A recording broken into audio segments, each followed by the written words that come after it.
Bismillah wassalatu wassalamu ala rasulillah sayyidina maulana Muhammadin wa ala alihi wasallam. Teman-teman Unisula yang saya hormati, khusus Pak Rektor.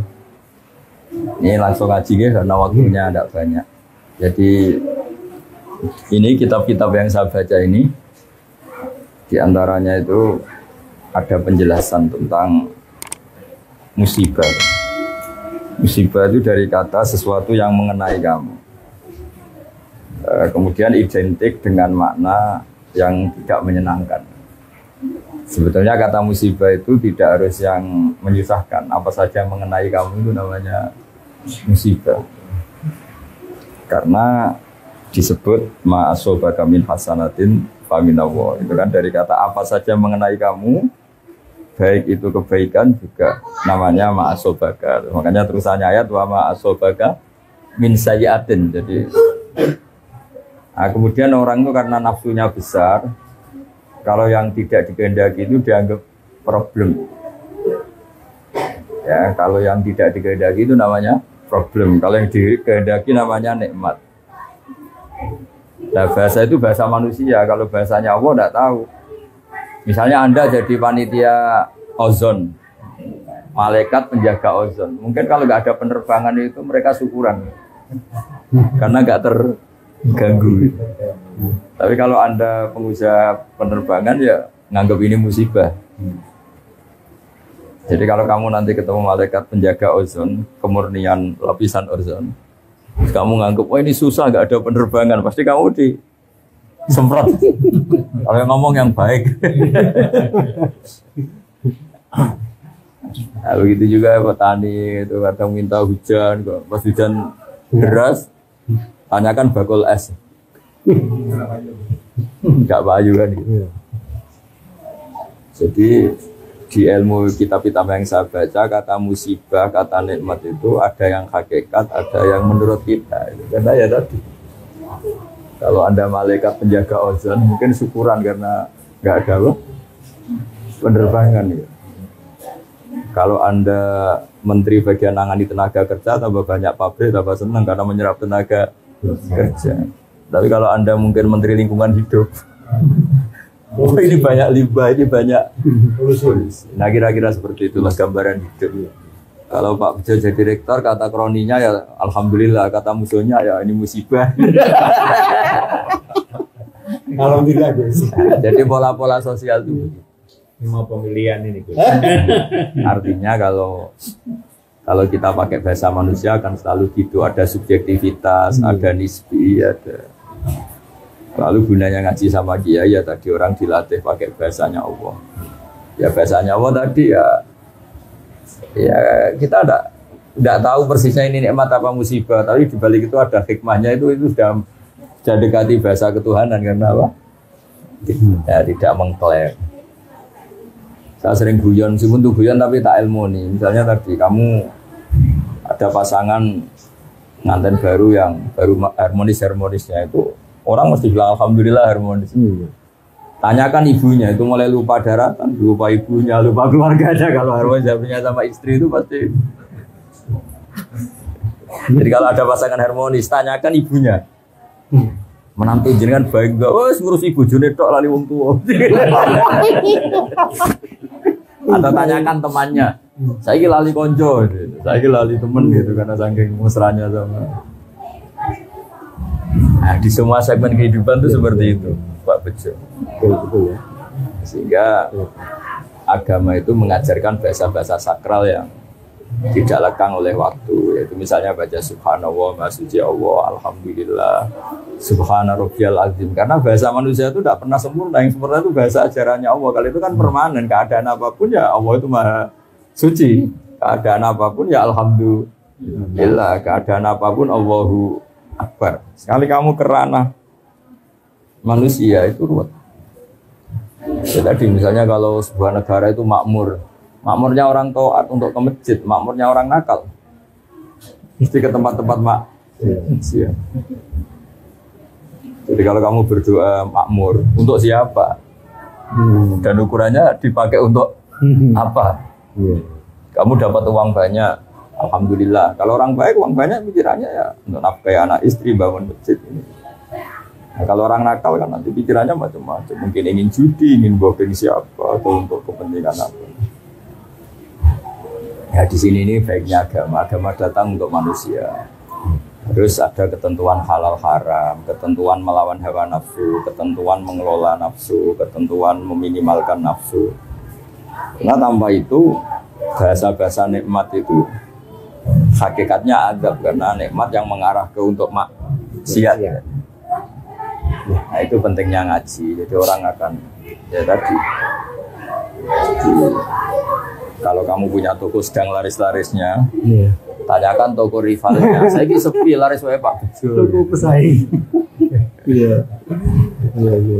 Tapi nanti yang sedang tidak laris jangan katakan terus jatuh tidak juga. Baru kayak laris, wes bergaya loro kabeh tak ibadah wae. Nah, hal-hal seperti ini itu harus diperhatikan supaya orang itu menilai yang dialami tidak pakai ukuran nafsu tapi ukuran menurut Allah Subhanahu wa taala ma'indallah. Jadi menilai, makanya disebut wal baqiyatu sholihat. Baqiyat itu sesuatu yang abadi, sholihat itu yang bagus. Makanya disebut kalimat thayyibah itu subhanallah bihamdi la ilaha illallah, itu kalimat itu tuh permanen. Tapi kalau kalimat manusia itu tidak permanen. Tadi misalnya kamu bilang nasi itu penting karena makanan pokok. Tanyakan pakar diabetes. Oh, nasi itu mengandung gula, kalau orang dapat nggak boleh kan. Jadi selalu ada masalah. Jadi sama bisa melihat itu nikmat karena bisa melihat apa saja. Kamu mulai tersiksa punya istri jelek ya karena sering banyak melihat itu. Akhirnya sadar bahwa yang kamu punya itu paling tidak cantik itu. Baru kayak sering apa? Melihat itu. Nah, sama. Banyak ada orang punya Innova itu senangnya bukan main. Itu mulai ada musibah, ada temannya sana main pakai Alphard, seruntuh dia. Gara-gara melihat Alphard terus kelihatan Innovanya itu jelek. Makanya guyonannya orang-orang haji itu, kalau haji kenapa kamu nangis? Semua orang tuh kok cantik karena melihat orang Pakistan, Turki yang jelek hanya istri saya. Biasa. Akhirnya gantian yang istrinya nangis. Kenapa kamu nangis? Semua orang kok ganteng, yang jelek hanya suami saya. Nah, di sini hebatnya agama. Ukuran mengelola nikmat itu la tamuddanna ainaika. Kamu jangan pernah melihat yang tidak milik kamu karena awal ketidaksyukuran tuh melihat. Jadi awal ketidaksyukuran itu karena melihat. La tamuddanna ainaika, jangan arahkan pandangan kamu ke hal-hal yang ya tadi. Jadi rektor sudah syukur. Nanti kalau ketemu menteri terus dididing-didingi, dikandang-kandani, boleh kok jatega diamu itu. Betul. Jadi menteri pendidikan juga ya bisa ngatur rektor. Ini kalau ketemu presiden, bisa berdoa ya. Nah, nanti jadi presiden juga ya. Tapi nanti kalau ada Indonesia ada nggak benernya, ada miskinnya juga mungkin salah-salahan. Tok. Sebenarnya semuanya juga ada problem itu. Nah, tapi kalau kita melihatnya dengan ketentuan Allah, rektor itu amanah, presiden itu amanah, menteri itu amanah. Saya pernah didatangin seorang menteri, juga pernah didatangin orang-orang top. Ke saya ini jabat top, ini gimana? Ya saya bilang, kalau itu mas'uliyah, tanggung jawab, maka itu ibadah. Tapi kalau kamu rofahiyah, dipakai hura-hura itu ya maksiat. Insya Allah tanggung jawab. Karena tanggung jawab kan malah memperbesar ganjaran kan. Kalau kamu sebelum rektor kan kebaikan kamu terbatas di teman kos, teman relasi. Tapi kalau jadi rektor kan satu uni sula. Makanya pernah ada seorang wali ditanya, kalau andaikan kamu punya doa satu untuk siapa? Untuk presiden. Kenapa ya? Kalau yang baik RT kan kebaikannya hanya satu RT. Kalau yang baik bupati hanya satu kabupaten. Kalau yang baik presiden satu negara. Jadi masyhur itu. Jadi ada seorang wali kita. Kalau misalnya kamu levelnya RT, kalau kamu tak yang baik kan, ya namanya levelnya. Ya, makanya ada wali yang sangat luar biasa ditanya. Andai kan kamu punya satu doa sosial, ya kalau doa pribadi kan tentu husnul khotimah. Kalau kamu punya jatah doa satu doa sosial, kamu peruntukkan siapa? Untuk presiden. Kenapa? Sekali beliau baik, manfaatnya lebih luas kan? Ya ini punya jatah 21 duduk anak RT yang baik ya sudah ya satu kawasan itu aja yang baik. Pas dari kita RT ini. Jadi artinya loyalitas agama ini pada negara, pada bangsa itu tidak diragukan lagi. Karena di Islam itu ada hukum sosial. Nah, cuma bedanya orang wali sama ndak. Wali itu kan nganggap musibah itu dianggap awal kebaikan karena terus orang kembali ke Allah. Dulu itu orang nggak takut mati. Seakan-akan kalau ilmu medis itu menguasai semua. Gara-gara COVID belum ditemukan obatnya itu. Banyak yang tawadhu. Kemarin-kemarin kayak ada kematian itu. Udah orang PD-nya hidup. Gara-gara ada COVID. Antara orang awam sama profesor sama-sama ngitung hari. Tanya. Iya kan? Jadi selemah itu manusia ngadepin musibah.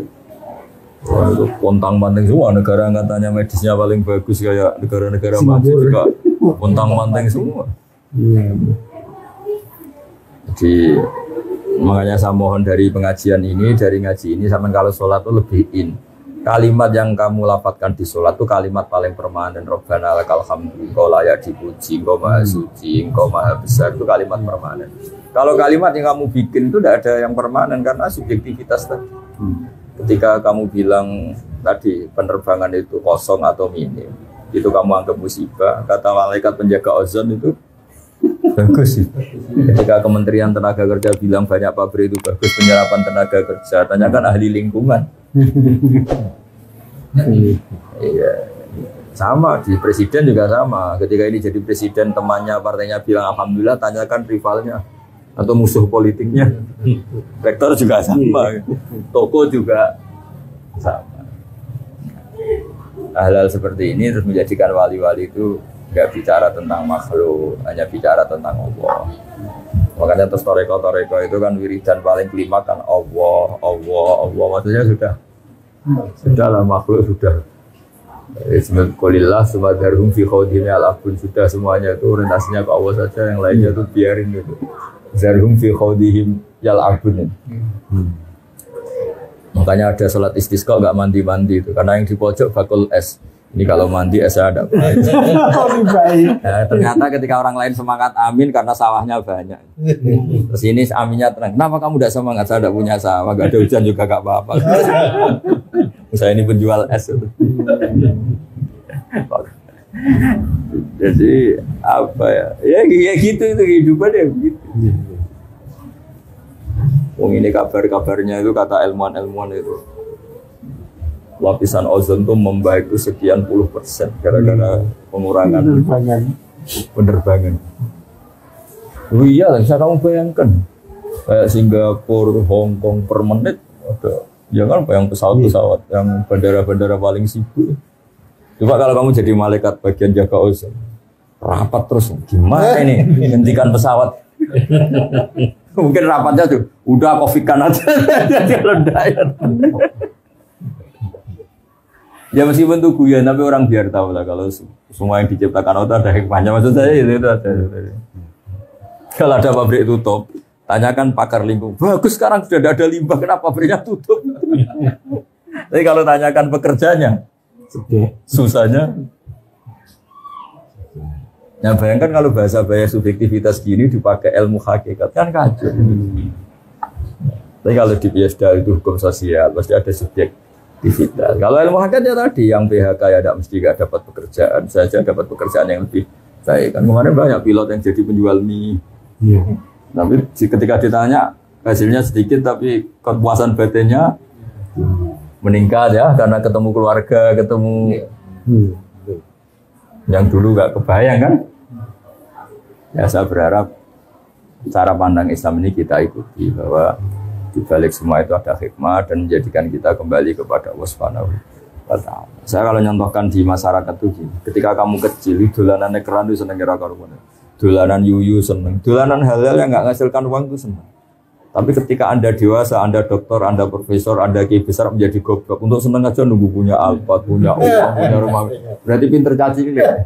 Saat cilik itu untuk seneng tuh hal-hal sepele bisa bahagia. Tapi harus profesor sampai seneng canggih. Padahal ciri utama orang pinter kan mudah mendapatkan yang diinginkan. Ternyata untuk seneng harus mahal. Sementara cah cilik untuk seneng tuh segampang itu. Terus pinter mana kita dengan anak-anak? Jadi itu pelajaran bagi kita bahwa kalau kamu di dunia ingin senang, ketika kita kecil, ketika kita miskin, melarat itu bisa ngopi sebenarnya. Kayak wong kos ora diserbu kos sowur nggih Pak. Dengan terlambat bayar. Jadi makanya saya pernah ketemu menteri itu kalau guyon tuh. Enak ra menteri saya dulu itu melihat orang jadi menteri itu top. Setelah saya jadi menteri itu merasa ndak top. Ya kenapa? Karena semua kesalahan di kementerian saya kayak salah saya. Dulu kan nggak pernah salah. Ya kan kalau kamu nggak menteri Polhukam nggak ada keamanan apa kan kamu nggak salah. Orang miskin kalau kamu nggak menteri ekonomi kan nggak. Iya betul. Gara-gara kamu menteri malah jadi salah kan? Kalau kamu nggak ketua bulog, kalau nggak ada kesediaan beras kan nggak salah. Kalau kamu ketua bulog kan menjadi, kalau kamu nggak rektor kesalahan Unisula kan nggak salah kamu. Gara-gara rektor ikut salah kan? Salah. Nah, itu hebatnya Islam.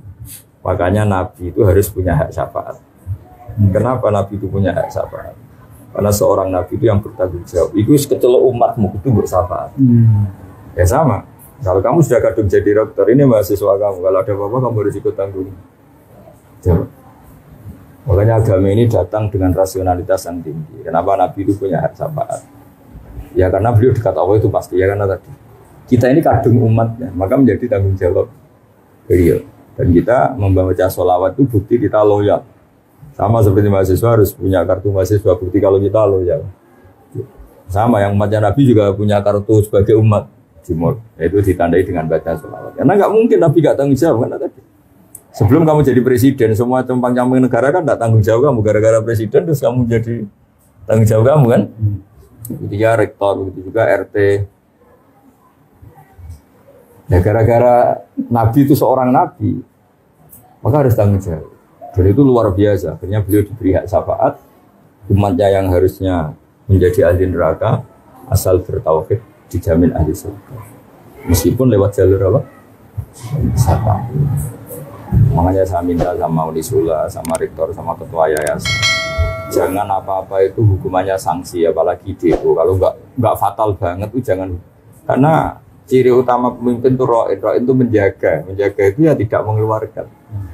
Kecuali yang hal-hal yang ekstrim. Makanya dalam Islam itu jangan mudah mengkafirkan orang. Makanya yang dilawan ahli sunnah itu gerakan takfiri. Karena semangat Nabi itu yang luar dimasukkan, bukan yang sudah di dalam dikeluarkan. Ya kan? Jadi sebetulnya logika itu yang harus kita pakai. Misalnya kita punya anak 5, yang 2 itu nakalnya minta ampun. Mungkin tetangga enak aja ngomong, usir aja Pak, anak durhaka. Itu yang ngomong enteng gitu mesti tetangga sebelah. Bagi kita orang tuanya enak kira rasanya. Iku anakku kan. Sama. Nabi itu nggak terima kalau umatnya dikeluarkan dari Islam karena Nabi sangat mencintai umatnya. Bahkan yang nakal pun Nabi menghentikan itu tak beri hak syafaat. Syafaat ila ahli kabair umat. Saya punya jatah syafaat untuk umatku secara jelas-jelas. Karena semangatnya mengambil atau memasukkan yang luar. Nah, ya kalau anak-anak nakal itu semangat orang tuanya kan dandani. Enak wae tonggo usul kon ngusir ya. Nah, pola-pola itu yang harus kita perkuat, semangat memasukkan, semangat mengayomi, semangat jaga stabilitas, memanage konflik, memanage perbedaan. Ya tadi, di mana-mana Nabi diutus itu memperbaiki yang kurang baik, memasukkan yang belum masuk. Makanya kenapa aliran-aliran takfiri itu ditentang mati-matian oleh mayoritas ahli sunnah, mayoritas umat Islam. Itu sebetulnya nentangnya itu bukan karena sentimen, tidak, logika sosialnya begitu di mana-mana. Ininya kita ini ya kan kita inginnya kan warga Indonesia sing rapati ngaku Indonesia itu menjadi sangat Indonesia kan. Yang Unisula yang belum Islami menjadi sangat Unisula. Ini semangatnya itu memasukkan bukan mengeluarkan ya. Ya kan jelas kitabnya udkhulu fi silmi kafa, kan pengumumannya untuk masuk bukan untuk keluar. Jadi logika kita menentang takfiri, sudah mengkafirkan itu sebenarnya logika umum sebenarnya. Ya memang begitulah kalau kita sebagai pengayom masyarakat inginnya ya itu udah ada hanya dalam ahli sunnah ya. Kalau kita ketua RT, ketua RW, kita kiai, kita tokoh, inginnya ya semangatnya merangkul, bukan memukul, bukan. Ya, jadi tadi ya pesan saya kalimat-kalimat thayyibah yang Anda baca di sholat itu jiwai karena itu kalimat yang permanen. Kalimat yang kamu lontarkan dari diri kamu sendiri itu pasti ada subjektivitas. Nah, itu tidak bisa kamu pakai swan Allah. Yang bisa dipakai swan Allah itu kalimat-kalimat thayyibah tadi. Karena itu permanen, kebenarannya permanen. Makanya disebut wal baqiyatus sholihatu khairun inda rabbik. Tapi kalau kalimat yang kita utarakan itu subjektif semua. Bilang sayang istri ya sampai kapan kan pertanyaannya. Ya kan? Cinta unisula ya sampai kapan? Nanti kalau ada konflik tawarin kampus lain yang menjanjikan perlu dipertimbangkan juga kan. Apalagi cinta partai ya. Ya malah tinggal mana ya kan malah. Ya kan? Jadi kalau cinta manusia, bencinya manusia itu ya subjektivitasnya seperti itu. Jadi kalau cinta Allah itu yang abadi. Walladzina amanu asyaddu hubbal lillah. Kalau kamu mukmin betul ya orientasi yang paling kamu cintai itu Tuhan. Nah sekarang ngaji seperti ini sudah langka. Dikira kalimat-kalimat thayyibah itu kayak mantra, kayak rutinitas. Itu enggak, itu filosofi. Ya itu kalimat permanen yang bisa kamu tanggung jawabkan depan Allah itu ya Allahu Akbar kalimat. Makanya saya bilang sering memberi contoh itu kalau ada semut sama semut pacaran gitu misalnya. Pacarannya itu di daun mangga misalnya. Dia asik sama yang disenangi pacaran. Kata-kata semut kan, saya asik pacaran karena pasangan saya mencintai saya. Sebaliknya bilang gitu. Tapi kalau kamu yang mengendalikan, kamu asik itu karena godong ini orang tak kipatno. Sekali tak kipatno tuntas kan. Yang sama ketika kita punya alpat nikmat, kumpul istri nikmat, makan nikmat. Kata malaikat bagian gempa. Kon gak mantur sampai aku tak hoyak. Tapi kita karena keterbatasan kita sebagai manusia nganggap makan nikmat itu karena makan sate dengan istri yang kita cintai. Tapi kalau malaikat bagian gempa, kuncinya di saya. Apapun nikmatnya yang kamu makan sekali tak goyak.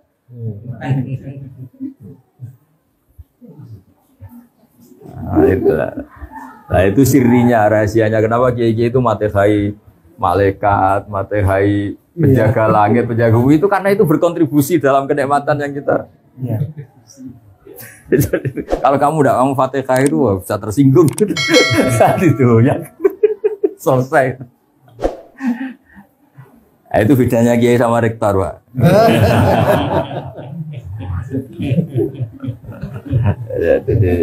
Jadi saya mohon semohon-mohonnya kalimat-kalimat thayyibah yang sering Anda baca di sholat, di luar sholat.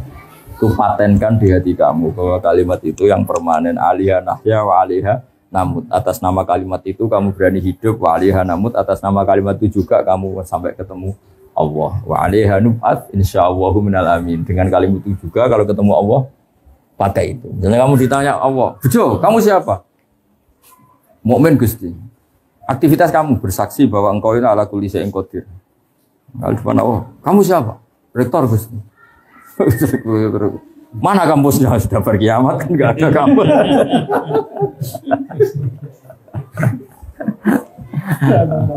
Ya kan nggak ada semua kan sudah.